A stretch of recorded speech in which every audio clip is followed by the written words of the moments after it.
Mesdames et messieurs, bonjour! Сегодня я приглашаю вас на прогулку в 13-й округ Парижа. 13-й округ находится на левом берегу Сены, в юго-восточной части города. Здесь редко бывают туристы, впрочем, я тоже очень редко здесь бываю. И начнем нашу прогулку на площади Италии, Пляс d'Italie. От площади Италии отправимся на холм, который называют здесь Перепелиный Бют-о-Кайе.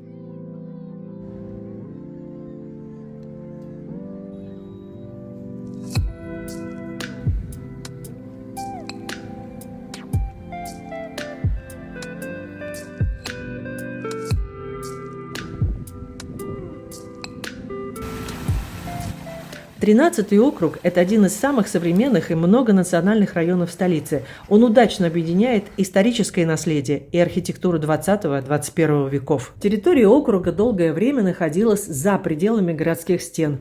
Здесь располагались монастыри и сельские земли. В 1860 году округ официально вошел в состав Парижа при расширении города. Здесь появились фабрики, железнодорожные линии и рабочие кварталы. После Второй мировой войны район активно застраивался высотными жилыми домами. В 1970-е и 80-е годы сюда переселилось большое количество иммигрантов из Юго-Восточной Азии. И теперь 13-й округ – это крупнейший азиатский квартал столицы. Начнем, как обычно, с чашки кофе. Нет, сегодня с чашки чая. И очень хорошие оценки вот у этого кофешоп Casa Rossa.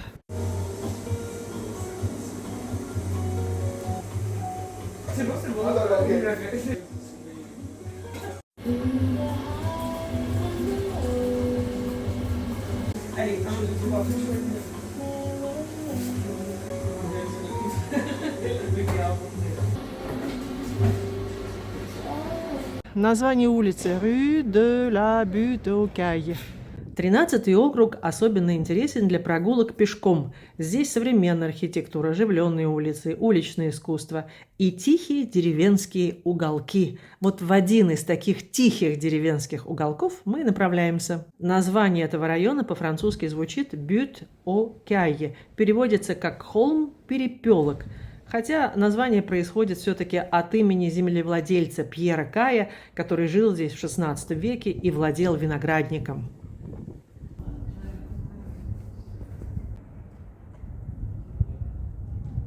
Если вас интересует уличное искусство, то вам надо приходить именно сюда, 13-й округ.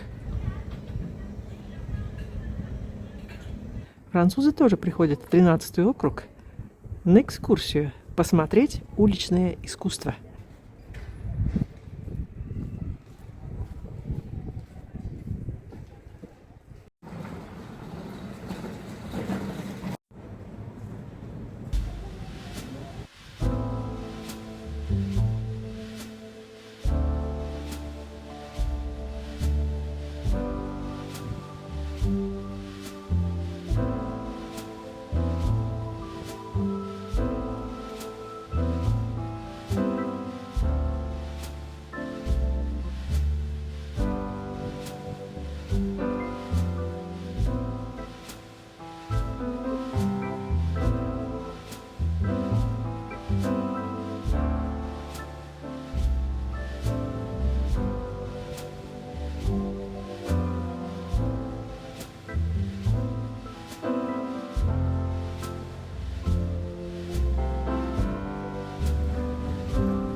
А это артезианский колодец.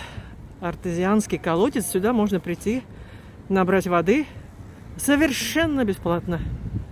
Чистая вода, артезианская. Рядом с артезианским источником находится бассейн. Бассейн, которому уже 100 лет. Он был построен в 1924 году. И бассейн этот является историческим памятником. В этом здании имеется 3 бассейна. Большой внутренний плавательный бассейн и 2 открытых бассейна на крыше.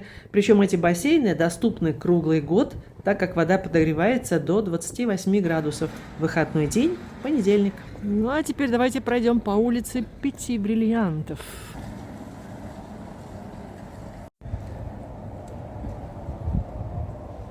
Такой небольшой уютный квартал среди некрасивых зданий 70-х, 60-х годов 20 века.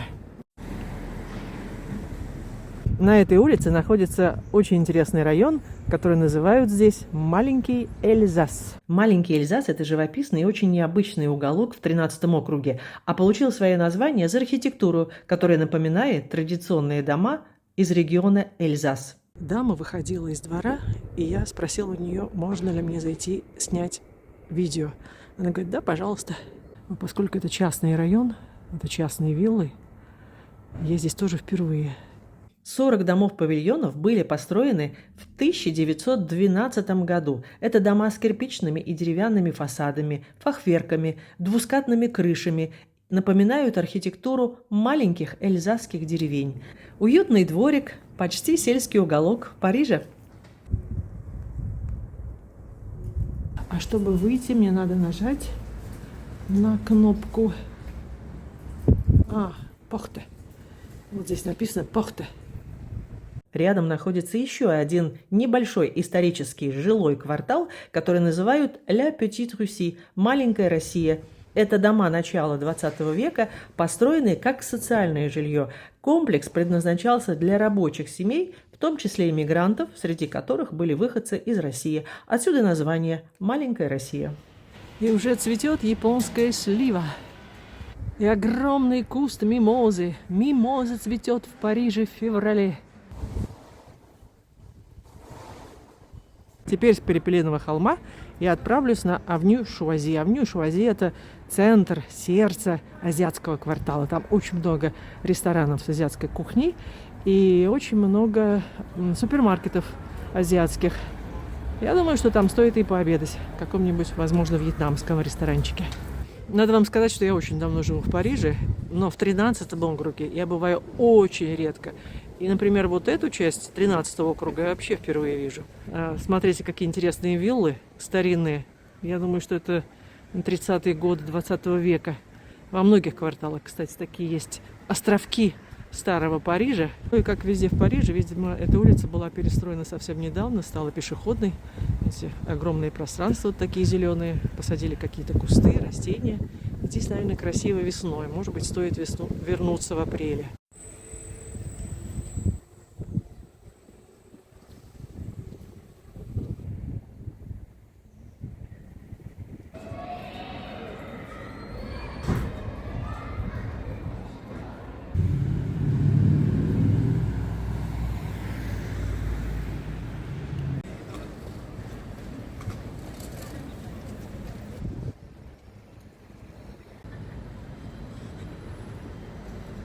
Вот эти две улицы, Иври и Шуази. Здесь очень много азиатских ресторанов, самых разных. И китайских, и таиландских, и вьетнамских. Ресторан заполнен, практически все столики заняты. В основном сидят местные, как вьетнамцы. Но есть и французы.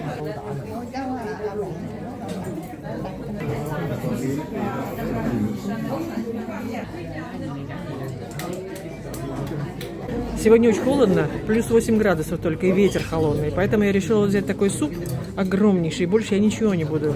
Это вьетнамская кухня.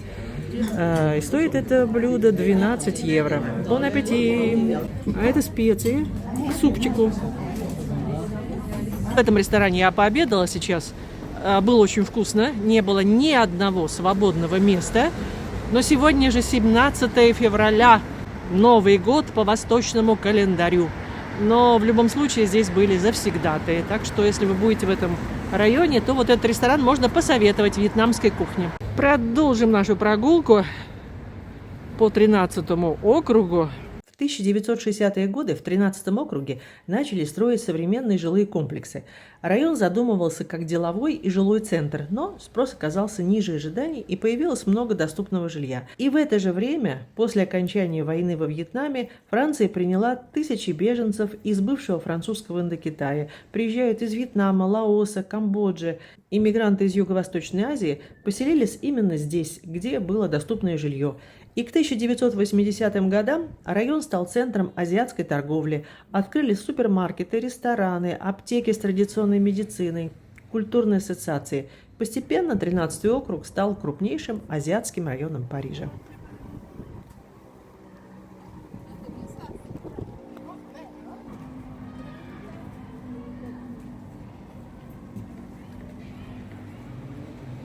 А здесь находится большой продуктовый магазин, где можно купить продукты самых разных стран из Восточной и Юго-Восточной Азии.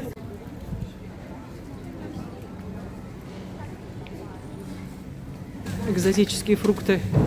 А манго. 15 евро килограмм манго стоит. Откуда? Из Вьетнама. Fruit du Dragon. Тоже из Вьетнама. 13 евро килограмм.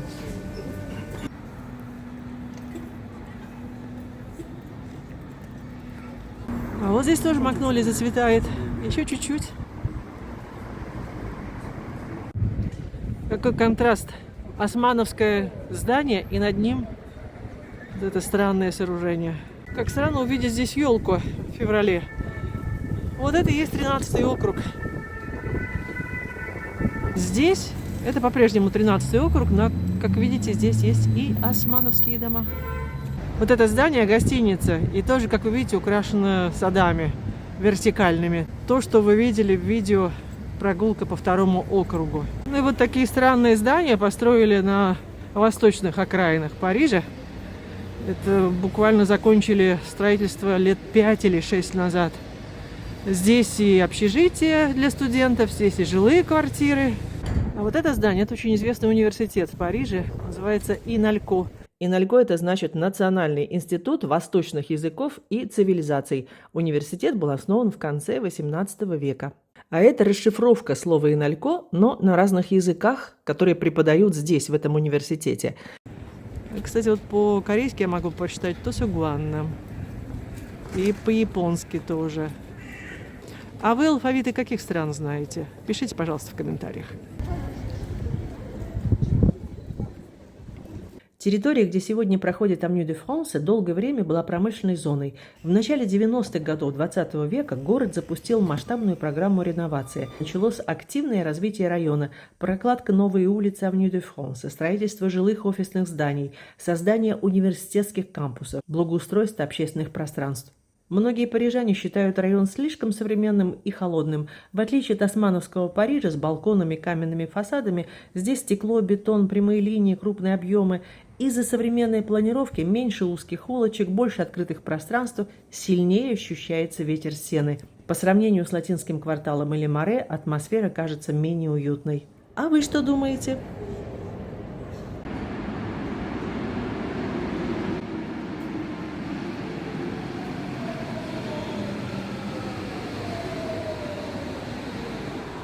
На соседней улице я почувствовала запах мимозы. Где же мимоза? Посмотрите. Вот куст мимозы. Значит, в ботаническом саду тоже цветет мимоза. Но это уже не 13-й, это 5-й округ. Здесь находится мечеть. И вот здесь вход в ботанический сад. И в ботаническом саду прекрасное дерево мимозы. Но это еще маленькое. Сейчас я вам покажу. Там еще есть огромнейшее.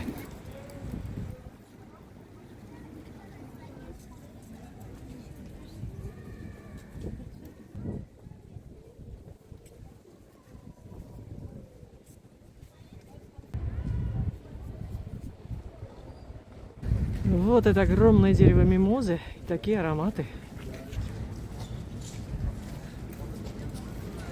Здесь, в ботаническом саду, в 5-м округе, мы закончим нашу прогулку по 13-му округу. В ботанический сад обязательно вернемся в конце марта, начале апреля. любоваться цветущей сакурой. Спасибо, что были со мной, и до новых встреч на канале о Франции не только. Пока!